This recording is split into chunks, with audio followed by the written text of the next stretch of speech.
We're going to make gingerbread houses. Ah, why didn't I record that? That would have been fun. So let me show you what I'm up to.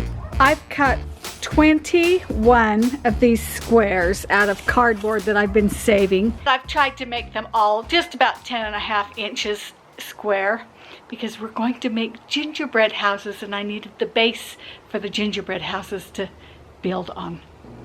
So here's my assembly line.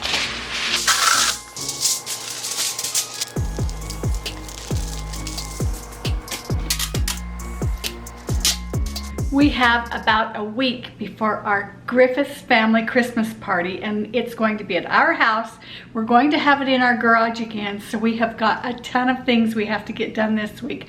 The main thing that I have to get done are these gingerbread houses. You need to make them well ahead of time, lay them out, let them dry, and I've got plenty of cabinet space. We don't need it, so I've just been letting them dry on my cabinet. It's taken me a little while to figure out how to do these gingerbread houses. I got my recipe from my sister and she told me how to do it, but it's just taken me a little bit of time to get the knack down and to figure out how to roll the dough out. So what I've done, I'll show you what I've done, and I'll tell you what, I'll leave the recipe in the description below if you want to make them, but this is how I've done them. I make up the dough and I put it in a Tupperware and leave it in the fridge overnight. I roll one batch at a time into this pan that I've lined with tin foil. And then I bake it in the oven for a half an hour. When it comes out of the oven, I cut them with a really sharp knife and I let them dry here for a little bit, and then I lay them out on my counter.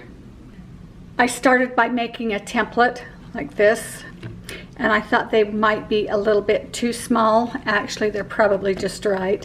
And then I made a bigger one, and it's just too big. It was taking me way too long to make any batter, any dough. And so then I started making this size, which is actually a really good size, but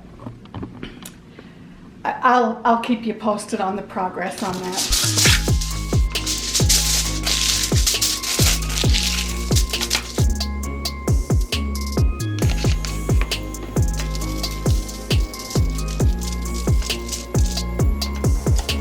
I have just found the best way to roll that out is right inside of the pan, and I took my rolling pin apart so it fits right in there easily for me. My rolling pin was broke anyway. I cooked them at 300 for 30 minutes. Then I just lay the pattern out on top of the sheet.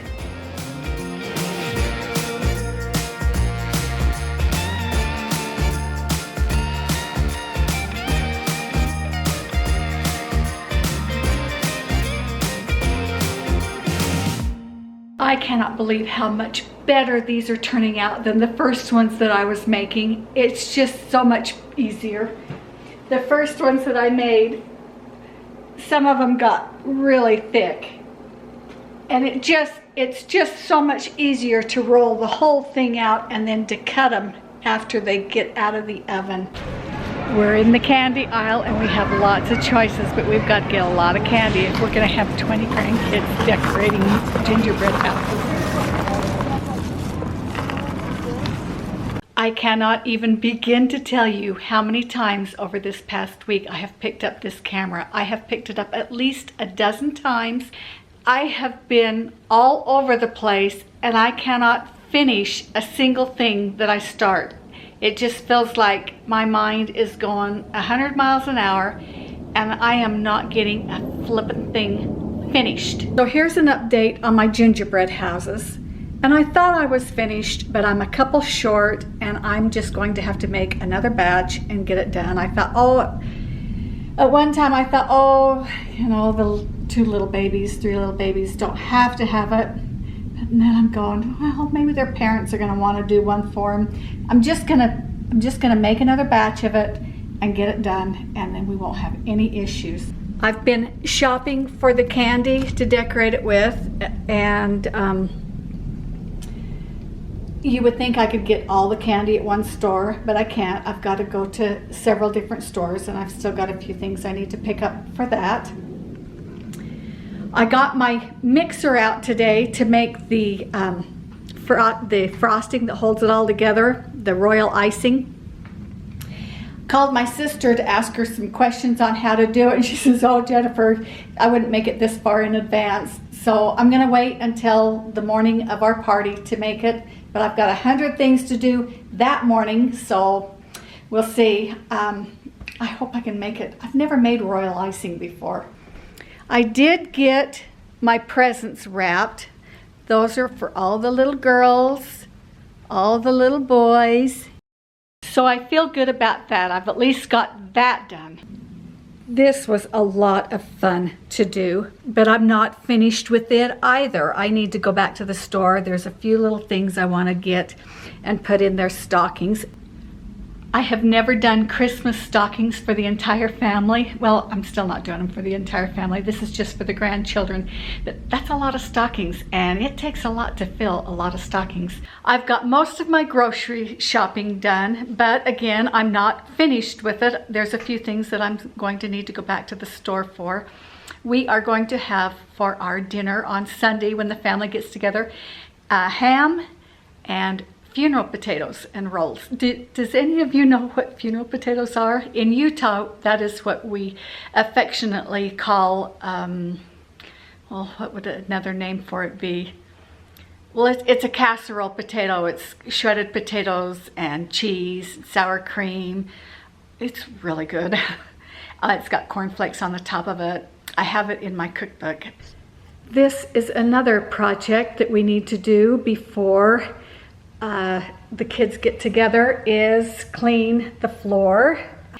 Anyway, I need to get that floor clean before Sunday, but I don't want to do it too early or it's just going to get dirty again. So I probably will do that on Friday when Chad's at work.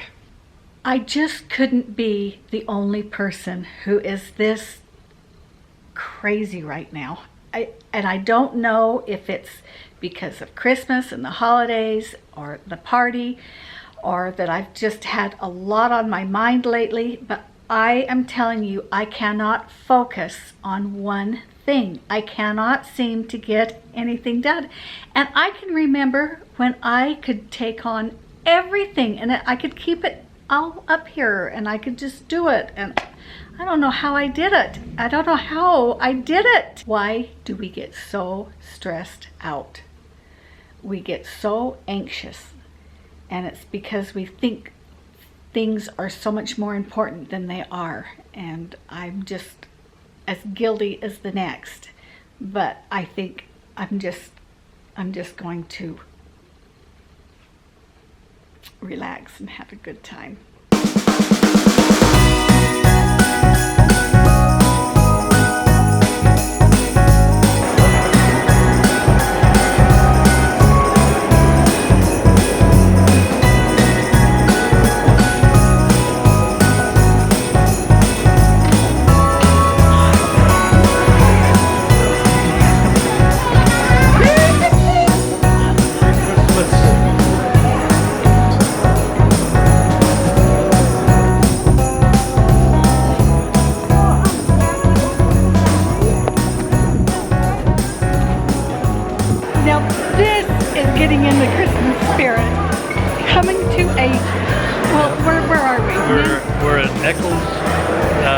Theater, downtown Salt Lake, and we're here to see Mannheim Steamroller. With Ruby and Kevin and all the kids. Yep. This is fun. Yep.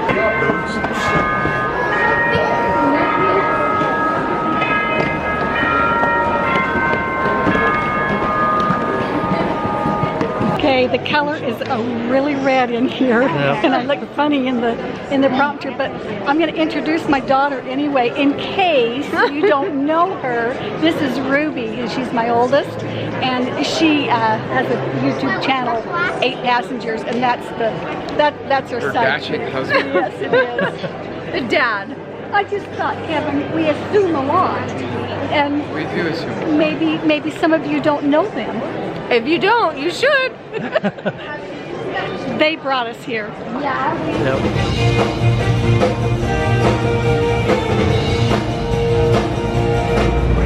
Okay, everybody, say goodnight, and we can't wait for what? Christmas. Yes. Good night. And Hunter's coming with At Grandma's house. Christmas party. Bye. I don't even know if it was on. Do we need to redo the whole thing? Bye. Okay, okay, everybody. All right. Say goodbye, everybody. Bye. See you at the Christmas party. See you at my birthday. Good night. See you.